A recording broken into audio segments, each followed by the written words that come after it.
What's going on, everybody? Mortem here, this time bringing you my first impressions of Risen 2 Dark Waters, the follow-up, of course, to the original Risen title from Piranha Bytes, with Risen 2 here releasing back in 2012. And first impressions-wise, I would say there are two things that stick out to me the most. For starters, Risen 2, while I haven't played it before, is clearly Piranha Bytes' step into more modern games. As compared to everything previously, you don't really need to do anything special to make it run. Most of it works right out of the box, so to speak, with the only real problem I've had is that the game crashes every once in a while. Now, the other thing here is that before playing Risen 2, I had heard it was rather polarizing, and while that's certainly not uncommon with Piranha Bytes games in general, with Risen 2 it becomes pretty immediately apparent why if you've played Risen 1 especially. This is a very different game right out of the gate, both in terms of many of its systems as well as the overall aesthetic. Now, in order to talk much more about this, I do kind of have to have spoilers in here for Risen 1, which isn't normal, so do keep that in mind if you haven't played the first game. But at the end of Risen 1, we successfully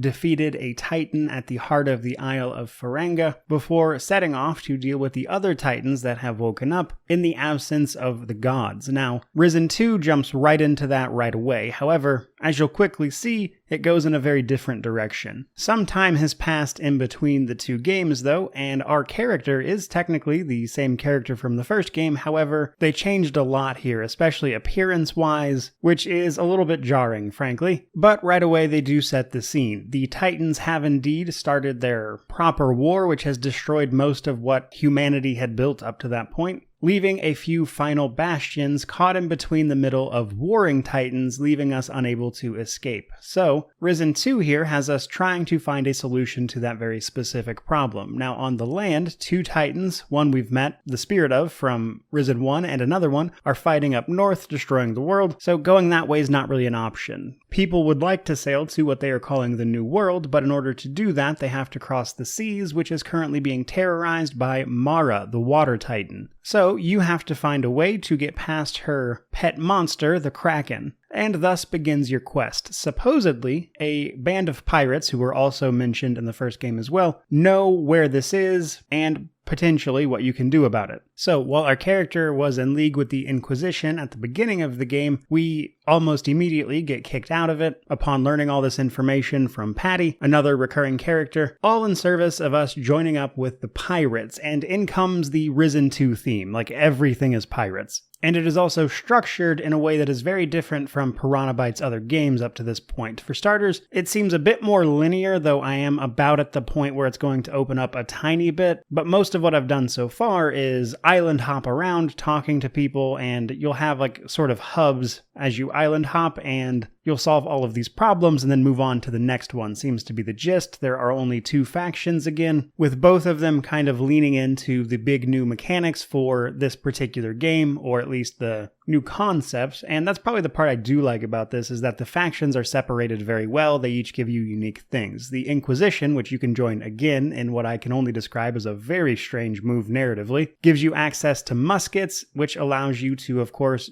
do better with the guns, though you'll get pistols regardless. And then you can also side with the natives, who can teach you voodoo, which serves as this game's version of magic. So, to sum that up, just in talking about the game bare bones, they've drastically changed both the structure of this one to be a more, let's say, linear experience, and then they've also fundamentally changed a bunch of mechanics while cutting out some of the stuff we had previously, such as the more standard fantasy magic, which apparently is just gone now. And just right there, things start to make a lot more sense, because if you don't like some of these changes, then you're not going to like this game, because it's very different from almost everything they set up in that first one. And that's before we even start talking about more mechanical changes around how you level up. Risen 2 does not use a traditional leveling system, as is the case in most of Piranha Bytes games. Rather, you have 5 sort of attributes that you'll raise, and then these will affect your skills and your talents. As you kill things and complete quests, you earn glory, which is effectively experience, which you can then use to raise your attributes. Doing this will raise the base level of your talents, which are effectively derivative stats that increase your proficiency with things like certain types of weapons or other combat styles styles, magic, etc. And then, once your attributes meet a certain level and you have the gold, you can find trainers to teach you skills for each of those attributes as well. Meaning that none of it is tied to levels per se, or the